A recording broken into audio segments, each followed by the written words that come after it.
পশ্চিম বর্ধমানের আসানসোল মহকুমার বার্নপুরে বৃহস্পতিবার গুরুত্বপূর্ণ প্রশাসনিক ও রাজনৈতিক বৈঠকে যোগ দিলেন রাজ্যের মন্ত্রী অরূপ বিশ্বাস। এদিন সকালে তিনি বার্নপুরে পৌঁছে প্রথমে স্থানীয় তৃণমূল নেতৃত্বের সঙ্গে সৌজন্য সাক্ষাৎ করেন। উপস্থিত ছিলেন মন্ত্রী প্রদীপ মজুমদার, বর্ষিয়ান তৃণমূল নেতা ভি শিবদাসন দাসু, পশ্চিম বর্ধমান জেলা তৃণমূল সভাপতি নরেন্দ্রনাথ চক্রবর্তী সহ জেলা ও ব্লক স্তরের একাধিক নেতা ও কার্যকর্তা।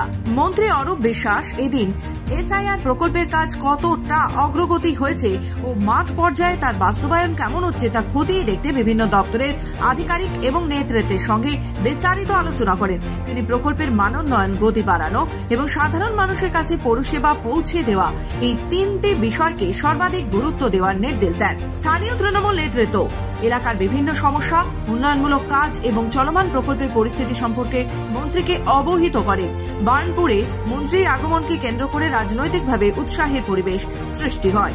দলীয় নেতৃত্বের সঙ্গে একাধিক দফায় আলোচনার পর মন্ত্রী আশ্বাস দেন, জেলা ও এলাকাবাসীর উন্নয়নই সরকারের প্রথম অগ্রাধিকার। আসানসোল থেকে রাহুল পাসওয়ানের রিপোর্ট, খবর বাংলা।